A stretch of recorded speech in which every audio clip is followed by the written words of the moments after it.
আজকে যে ভিডিওটা আপনাদেরকে প্রদান করব 24 ঘন্টা 48 ঘন্টা অথবা 72 ঘন্টার মধ্যে আপনার কাজ হবেই হবে ইনশাআল্লাহ। সুতরাং অল্প সময় ধৈর্য ধরে বসে থাকেন, খাতা কলম নিয়ে বসে থাকেন, যেভাবে বলবো সেভাবে আমল করার চেষ্টা করবেন। সম্মানিত ভিউয়ার্স, যাকে ভালোবাসেন তাকে হালালভাবে পেতে চাচ্ছেন, তাকে বিয়ে করতে চাচ্ছেন, বাট সে আপনাকে ইগনোর করতেছে, কষ্ট দিতেছে, আপনাকে ভালোবাসতেছে না। সো এই আমল করার পর যে কোনো মানুষকে আপনি 24, 48 বা 72 ঘন্টার মধ্যে আপনার প্রতি আপনি তাকে বাধ্য করতে পারবেন। আজকে অনেক দিন পর আপনাদেরকে এই গুরুত্বপূর্ণ এবং শক্তিশালী একটা তদবির প্রদান করব। সুতরাং ধৈর্য ধরে A to Z শুনবেন। A to Z না শুনে যদি স্কিপ করে শুনেন বা দেখেন তাহলে আমাকে কিছু বলতে পারবেন না, ঠিক আছে? যদি কাজ না হয় আমাকে পরবর্তীতে নক করবেন, ইনশাআল্লাহ আমি আপনাদেরকে চেষ্টা করব নিজে থেকে কিছু করার জন্য।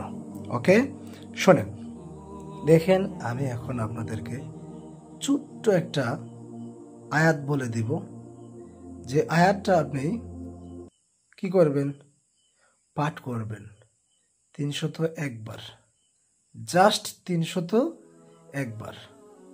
এই আয়াতটা কবে পাঠ করবেন, কিভাবে পাঠ করবেন আমি বলে দিচ্ছি।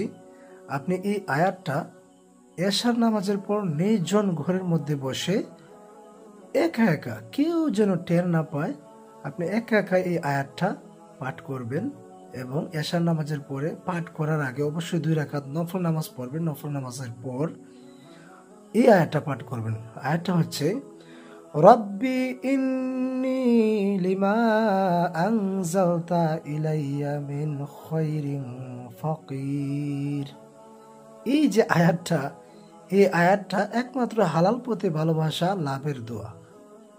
এই আয়াতটা পাঠ করে হযরত মুসা আলাইহিস সালাম আল্লাহ তাআলার কাছে দোয়া করতেন যেন নেক স্ত্রী আল্লাহ তাআলা তাকে দান করেন। কথা বুঝছেন? এটা পুরুষ মহিলা যে কেউ পাঠ করতে পারবেন। যাই হোক, এই আয়াতটা আপনি 301 বার পরে আপনার ভালোবাসার মানুষের গায়ে অথবা ভালোবাসার মানুষের পিকচারের মধ্যে ফু দিবেন, ঠিক আছে? ভালোবাসার মানুষের গায়ে বা পিকচারের মধ্যে ফু দিবেন। সরাসরি যদি দিতে পারেন তাহলে তো মাশাআল্লাহ। এটা এভাবে 3 দিন করবেন, একাধারে 3 দিন করবেন।